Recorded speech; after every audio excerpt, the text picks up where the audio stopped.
बहुत स्वागत है आप सभी का। नमस्कार, मैं हूं सौरभ शर्मा और आप देख रहे हैं भारत की खबर। और हमारे साथ ही इंडिया टीवी के पॉलिटिकल एडिटर देवेंद्र पराशर, सारी खबरों के अंदर की खबर आपको बताने के लिए और कई खबरों पर बात करेंगे। सबसे पहले शुरुआत करना चाहते हैं, जो खबर आ रही है बांग्लादेश में पूर्व प्रधानमंत्री खालिदा जिया के अंतिम संस्कार में या उनके जनाजे में शामिल होने के लिए विदेश मंत्री एस जयशंकर ढाका जाएंगे। अपने आप में बहुत बड़ी डेवलपमेंट है, क्योंकि 2 महीने के बाद बंगाल में चुनाव होने जा रहे हैं और खालिदा जिया अब नहीं है, उनकी पार्टी की कमान अब उनके बेटे तारिक रहमान के हाथों में है।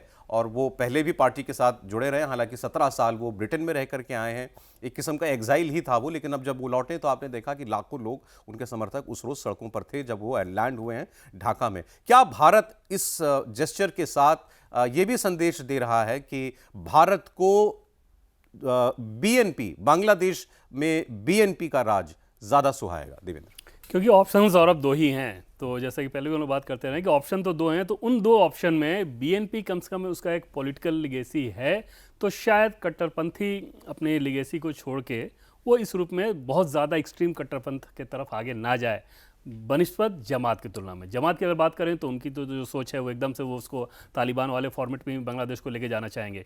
तो वहाँ पर भारत के हिसाब से अगर आप देखें तो बीएनपी उन दोनों ऑप्शन में से ज़्यादा बेहतर है। बीएनपी के हिसाब से अगर आप देखें तो पहले अतीत इनका भाई बहुत ख़राब रहा है, कट्टरपंथ को लेकर आया, पाकिस्तान के साथ प्रॉक्सिमिटी बहुत ज़्यादा करीब रही है। लेकिन इन परिस्थितियों में क्योंकि ऑप्शन 2 ही हैं, तो निश्चित तौर पे भारत ये समझने की कोशिश करेगा कि बीएनपी का जो मौजूदा नेतृत्व है, जो कि खालिदा के बेटे हैं, क्योंकि विदेश में लंबे समय रहे हैं, सेल्फ एग्जाइल में इतने लंबे समय तक ब्रिटेन में रहे हैं, तो उनका जो एक्सपोजर है वो डेमोक्रेटिक वैल्यूज़ की तरफ ज़्यादा होगा, वो सेकुलरिज्म की तरफ ज़्यादा होगा। उन्होंने ऐसी बातें की भी जब लौटे कि देश सबका है, उन्होंने धर्म लेके कहा मुसलमानों का, ईसाइयों का, हिंदुओं का, बौद्ध का, सबका है। लेकिन विदेश मंत्री का स्वयं जाना, ये इसको आप निश्चित तौर पे ये बहुत अंडरलाइन करने वाली बात है कि भारत ये दिखा रहा है कि भाई बांग्लादेश के में जो चुनाव हो रहे हैं या बांग्लादेश की जो आगे की व्यवस्था है वो भारत के लिए कितना अहम है और बांग्लादेश के साथ रिश्ते को भारत कितना अहम मानता है। ये सही बात है कि हाल के दिनों में आप देखें तो बांग्लादेश से जो चीज़ें हो रही हैं, जो डेवलपमेंट वहाँ पे हो रहा है, वो बहुत चिंताजनक चीज़ें हैं। और एक तरह से आपको अब तो पूरा समझ में आएगा ना कि जमात ने जैसे जिस प्रकार से जो है स्टूडेंट प्रोटेस्ट कर रहे थे उनके साथ गठबंधन भी कर लिया, तो उस कंडीशन में समझ में आ रहा है कि एक डिजाइन के तहत शेख हसीना को बाहर किया गया था और पूरे डिजाइन के तहत इस काम को आगे बढ़ाया गया था। तो ऐसी परिस्थिति में अब बांग्लादेश की जो नई सरकार आए वो भारत के प्रति हॉस्टाइल ना हो, बांग्लादेश में जो भी चीज़ें घटें वो बांग्लादेश में जो हिंदू रह रहे हैं उनके साथ ठीक हो, साथ ही साथ भारत के एक पड़ोसी देश के प्रति ठीक तरीके से रह सके, वो सारा कंसर्न तो है ही, और उसी को अंडरलाइन करने के हिसाब से आज इस पे अभी चूंकि खबर थोड़ी देर पहले की है, तो अभी हमें ये नहीं मालूम इसमें पाकिस्तान की तरफ से भी किसी ना किसी को डिप्यूट किया ही जाएगा वहां जाने के लिए। तो ये भी इंपॉर्टेंट होगा देखना कि पाकिस्तान की तरफ से वहां पर किसको भेजा जाता है। तो ये एक बड़ी खबर अभी आई थी, तो आपके साथ पहले डिस्कस की हमने। इसके बाद मैं बात करना चाहता हूं बंगाल की पॉलिटिक्स को लेकर बहुत कुछ हो रहा है। आज गृह मंत्री अमित शाह बंगाल में थे और उन्होंने वहां एक प्रेस कॉन्फ्रेंस की, बहुत लंबी चौड़ी प्रेस कॉन्फ्रेंस, बहुत सवाल जवाब हुए उनके और पत्रकारों के बीच में। वहां क्या बात हुई, उससे पहले दिल्ली में एक ऐसी मुलाकात हुई है जिसको लेकर पश्चिम बंगाल के चुनाव में एक नया एलिमेंट जुड़ता हुआ दिखाई दे रहा है। एक वक्त पश्चिम बंगाल कांग्रेस कमेटी के अध्यक्ष रहे अधीर रंजन चौधरी, जो यहां लोकसभा में नेता विपक्ष भी थे एक वक्त पिछली लोकसभा में, उनकी मुलाकात प्रधानमंत्री नरेंद्र मोदी से हुई है।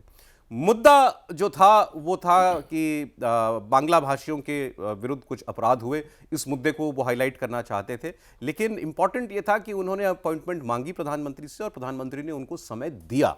इस मुलाकात में जो मुद्दा बताया गया है और जो बात हुई होगी उसमें क्या खबर है?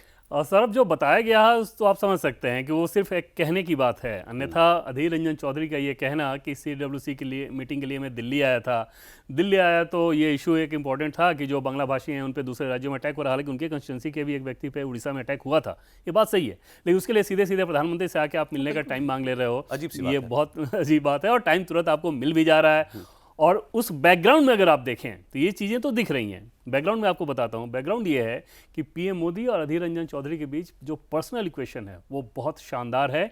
और ऐसा अधीर रंजन चौधरी को ऐसा लगता रहा है हमेशा से कि बीजेपी के भीतर जिन नेताओं के साथ वो सबसे ज़्यादा कंफर्टेबल हैं वो सीधे पीएम मोदी। मतलब एक बार ये चर्चा चल रही थी जब कि आप बीजेपी में जाएंगे, इस नेता से आपकी बात हुई है, तो उन्होंने मजाकिया लहजे में ये कहा, उस समय डिनाई करते हुए कि नहीं बीजेपी में मैं नहीं जा रहा हूँ, लेकिन अगर बीजेपी में मुझे जाना होगा तो क्या उस नेता से मिलने की जरूरत है? आपको नहीं पता कि देश के प्रधानमंत्री के साथ मेरा रिश्ता कैसा है? तो वो इक्वेशन उनके बहुत अच्छे रहे। जबकि हाउस में आप देखें अधीर रंजन चौधरी ने, तो आपको याद होगा कि किस प्रकार से एक बार नाली वाली बात कह दी थी, गटर वाली, और बाद में उन्होंने माफ़ी मांगा। तो हाउस में चाहे जितना भी तीखा अटैक करते रहे अधीर रंजन चौधरी, पर्सनल इक्वेशन दोनों के बीच बहुत ही अच्छे रहे हैं, प्रधानमंत्री नरेंद्र मोदी अधीर रंजन चौधरी के बीच। और अगर ऐसे में इस समय जाना, इसमें कोई दो राह नहीं कि अधीर रंजन चौधरी बताएंगे नहीं, पीएम की तरफ से बताया नहीं जाएगा, लेकिन बात जो हुई होगी वो बंगाल के पॉलिटिक्स को लेकर शुद्ध रूप से। और दिलचस्प सौरभ ये भी है कि अगले साल मार्च अप्रैल में एक बंगाल से राज्यसभा की सीट एक खाली होगी। अच्छा। और अधीर रंजन चौधरी को कांग्रेस ने अभी पैदल कर रखा है। दूसरी बात, लोकसभा चुनाव हार गए, अध्यक्षी ले ली, और जब भी ये ममता बनर्जी के खिलाफ बहुत ज़्यादा आक्रामक कुछ बोलते हैं तो वहाँ पे फिर कांग्रेस अनकंफर्टेबल होने लगती है। तो उनके हिसाब से देखें तो उनके पास भी ऑप्शन बहुत कम हैं अधीर रंजन चौधरी के पास। और सीधे सीधे अगर आप प्रधानमंत्री से मिलो, कितने सांसद सौरभ ऐसे हैं जो कि अपोजिशन के यहाँ जाके मिलते हैं। आपने कहा ना वो अजीब, सच में सबसे स्ट्राइकिंग बात यह है कि एक आदमी जो इस वक्त कुछ नहीं है, सांसद भी नहीं है, कुछ भी नहीं है, अपनी पार्टी में कोई, जिसके पास कोई पद नहीं है, वो सीधा प्रधानमंत्री से अपॉइंटमेंट ले रहा है और अपॉइंटमेंट मिल जा रहा है उसको। और ज़्यादा ये होता है कि अगर आप कंसर्न थे तो एक चिट्ठी लिख देते गृह मंत्री को, या गृह मंत्री अमित शाह कोलकाता में हैं, उनसे मिलने की कोशिश कर लेते, वो भी तुरंत टाइम दे देते। वो सब कुछ आप नहीं कर रहे हैं, दिल्ली में आके प्रधानमंत्री मोदी से मिल रहे हैं। तो समझा जा सकता है कि जो बातचीत अंदर रही होगी क्या, और आगे का इंडिकेशन क्या नजर आ रहा है। बीजेपी को इनमें कोई वैल्यू दिखाई देती होगी? अधीर रंजन चौधरी में एक चीज़ है सौरभ कि ग्राउंड पे फाइट बहुत ज़बरदस्त करते हैं, वो फाइटर के तौर पे वो जाने जाते हैं। हालांकि जो उनकी अपनी कॉन्स्टिट्यूंसी है, क्योंकि उसमें 65-70% मुर्शिदाबाद, हाँ मुर्शिदाबाद, वो हार गए पोलराइजेशन के चलते। ममता बनर्जी ने उस चुनाव को पोलराइज कराया हुमायूं कबीर के मार्फत, ऐसा कहा जाता है। और उसके बाद वो अधीर रंजन चौधरी वो चुनाव हारे। कहा यह भी जाता था सौरभ कि जब पहले हम लोग टटोलते थे कि क्या अधीर रंजन चौधरी पाला बदल सकते हैं, जब ममता बनर्जी के साथ ममता बनर्जी पे अटैक करें, कांग्रेस से उनको फटकार लगे या कांग्रेस से नसीहत दी जाए। तो उस कंडीशन में यह था कि क्योंकि उनकी कंस्टिट्यूंसी ऐसी नहीं है, डेमोग्राफी इस बात की इजाज़त नहीं देती, उनको लोकसभा चुनाव लड़ना होता है, इसलिए वो बीजेपी में नहीं जा सकते। 65-70% अगर मुस्लिम आबादी हो किसी कंस्टिट्यूंसी में तो कहाँ से वहाँ का नेता जाएगा बीजेपी। लेकिन अब क्योंकि उनके पास ऑप्शन समझा जा सकते कि है नहीं, और राजनीति में इतना ड्राई लंबा समय कम नेता बिताना चाहते हैं, खासतौर पे तब जब बीजेपी के सबसे बड़े नेता के साथ आपके ऐसे इक्वेशन हो कि एक रिक्वेस्ट पे आपको तुरंत टाइम मिल जा रहा हो, इतने अच्छे तरीके से बातचीत हो जा रही है। लेकिन आपने नया शिकूफा छोड़ दिया, ये राज्यसभा वाली बात क्या, क्योंकि बंगाल से एक राज्यसभा को कौन जाएगा। और अभी जो बीजेपी ने राज्यसभा में जो भेजा है, पहले जैसे वहाँ पे एक राजा अपने आप को क्लेम करते हैं, उन नेताओं ने उस प्रकार से करंट पैदा नहीं किया। अधीर रंजन चौधरी के बारे में एक तो गारंटी है ना कि ममता बनर्जी पे अटैक करेंगे, करेंगे और बंगाली में करेंगे। हाँ, ये मतलब भाई स्थानीय और पुराने नेता हैं, और आप ये सोचिए ना कि वो आदमी कितना आहत होगा कि ममता बनर्जी के लिए कांग्रेस ने उनकी कुर्बानी ले ली एक तरीके से, और ममता बनर्जी ने कांग्रेस को ही क्या दे दिया इसके बदले। कभी अलायंस हो नहीं पाया, और ना लोकसभा में ना विधानसभा में।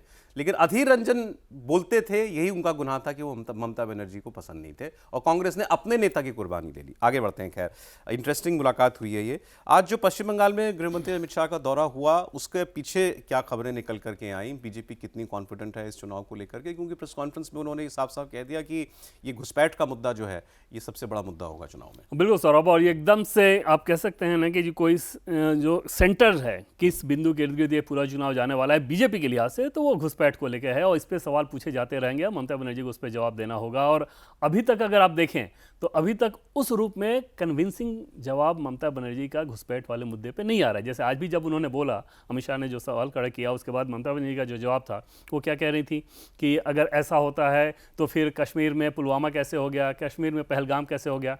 मतलब कश्मीर की भौगोलिक स्थिति वहाँ पे, क्योंकि ज्योग्राफिकल एरिया इतना विचित्र है कश्मीर का कि एक बड़े इलाके में तो आप फेंसिंग कर ही नहीं सकते। पश्चिम बंगाल में इस लिहाज से नहीं हो रहा है, बीएसएफ इस लिहाज से काम नहीं कर पा रही है, क्योंकि बीएसएफ को जो भी काम करना होता है, लैंड क्योंकि स्टेट का विषय होता है, तो लैंड एक्वायर करके राज्य सरकार को, केंद्र सरकार को, गृह मंत्रालय को देना होगा। वहाँ पे बीएसएफ अपनी चौकी बनाए, जो कुछ भी करे। राज्य सरकार की तरफ से पहली बात उसमें बहुत हीला हवाली होती है, बहुत डिले होता है। दूसरी चीज़ कि बीएसएफ ये चाहती है कि बंगाल पुलिस के साथ कोऑर्डिनेशन में काम हो, मंथली मीटिंग हो, ज्वाइंट ऑपरेशन हो, ऐसा कुछ भी नहीं होता। तीसरी चीज़ कि बीएसएफ ये चाहती है कि कोई एफआईआर अगर करना हो ऐसे बॉर्डर वाले डिस्ट्रिक्ट में, जल्द से जल्द हो, उसमें बताया जाता है, बीएसएफ की तरफ से बताया जाता है कि उसमें डिले होता है। चौथी चीज़ कि उस एफआईआर पे जो अपडेट चाहते हैं वो नहीं मिल रहा होता है। बीएसएफ ने ये भी बताया था कि बॉर्डर इलाके में बहुत सारे कैटल मार्केट हैं, यानी कि पशुओं के बाजार, और वो पशुओं की स्मगलिंग होती है, उसके सारे घुसपैठ भी होता है। उन बाजार को बॉर्डर इलाके से शिफ्ट किया जाए। पश्चिम बंगाल सरकार ने इस काम को भी नहीं करा है। तो इतने सारी समस्याएं आपको टोटल नजर लैक ऑफ आएगी सपोर्ट है स्टेट गवर्नमेंट पूरी तरह से। उल्टे क्या हो जाता है कि बीएसएफ के ऊपर केस करने की धमकी, बीएसएफ ये कर रही है, ममता बनर्जी मुख्यमंत्री के तौर पर अटैक करती है। बीएसएफ तो धमकाती है लोगों को जा सही इस बात को कहना है। और बीएसएफ 18 अन्य राज्यों में भी जो बॉर्डर से जुड़े हुए हैं वहां भी बीएसएफ काम करती है। किसी राज्य सरकार के साथ कोई तनातनी नहीं, कोई एक इशू नहीं आता। अब बीएसएफ कौन है? कोई पॉलिटिकल पार्टी थोड़ी है।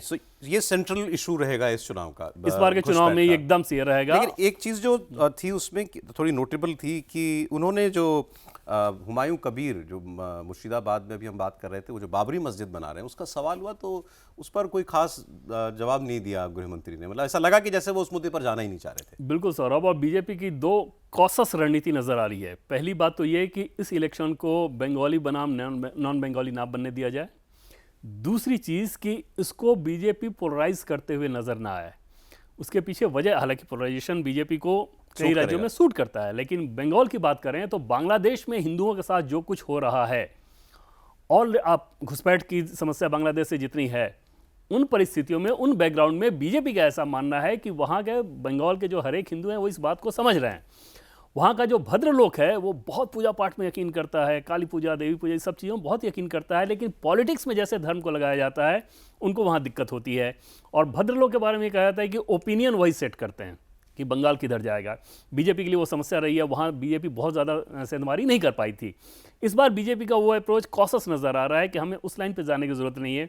घुसपैठ, पश्चिम बंगाल में वहाँ की राज्य सरकार के खिलाफ कुशासन, भ्रष्टाचार, इस तरह के इश्यूज के सहारे वो चुनाव में जाए। उत्तर प्रदेश में एसआईआर की तारीख बढ़ा दी गई है। पहले 1 तारीख थी, पहले 2 हफ्ता बढ़ाया गया था और अब 1 तारीख तक की एक डेडलाइन दी गई थी कागज जमा करने की, अपने फॉर्म्स वापस लौटाने की, और अब इसको 1 हफ्ता और बढ़ा दिया गया है। 6 जनवरी तक के लिए इसको बढ़ा दिया गया है। क्यों बार बार वक्त दिया जा रहा है यूपी में एसआईआर के लिए? यूपी में जिस प्रकार से वोटर कटे हैं ना सौरभ, एक एक कंस्टिट्यूंसी में 20-30 हजार नाम गायब हैं। 2.89 करोड़। हाँ, टोटल वो कर लें, और एक विधानसभा क्षेत्र की अगर बात करें तो 20,000-30,000 तक नाम कटे हैं। तो उस कंडीशन में आयोग को भी लग रहा है, राजनीतिक दलों को भी लग रहा है कि भाई इसमें बहुत ज़्यादा समस्या है और इसमें अभी और काम करने की ज़रूरत है। बीजेपी ने तो आपने खुल के देखा कि किस प्रकार से मुख्यमंत्री योगी आदित्यनाथ इस बात को कहते रहे। समाजवादी पार्टी और दूसरे दलों में भी ये चिंताएं रहती है कि अपने वोटर का नाम कट ना जाए। तो उस लिहाज से चुनाव आयोग ना, क्योंकि अभी विधानसभा चुनाव में लंबा समय है, उत्तर प्रदेश में 2027 में होना है, तो इस तारीख को 1 महीने के लिए तो वो सिर्फ वो और बढ़ाया गया है जिसमें वो जो भी शिकायतें वगैरह होंगी 6 जनवरी से 6 फरवरी तक, और जो अंतिम वोटर लिस्ट है वो 6 मार्च को आएगा। तो इस बीच में जो लोग भी होंगे एक रीच आउट की आप कोशिश देखेंगे, और कोशिश ये रहेगी कि जो डाटा है, फाइनल डाटा, वो 60-70 लाख यहाँ तक आए वोट कटने का, वहाँ तक तो ठीक है। 2.89 करोड़ इतना ज़्यादा, उसमें तो इसका मतलब बहुत सारे जेन्युइन वोटर्स छुटे हुए हैं, उनको जोड़ने की कोशिश। चलिए, तो ये था आपके लिए आज की खास तौर पर चुनावी और पॉलिटिकल खबरों का अपडेट। देवेंद्र, बहुत शुक्रिया आपका। आज इतना ही।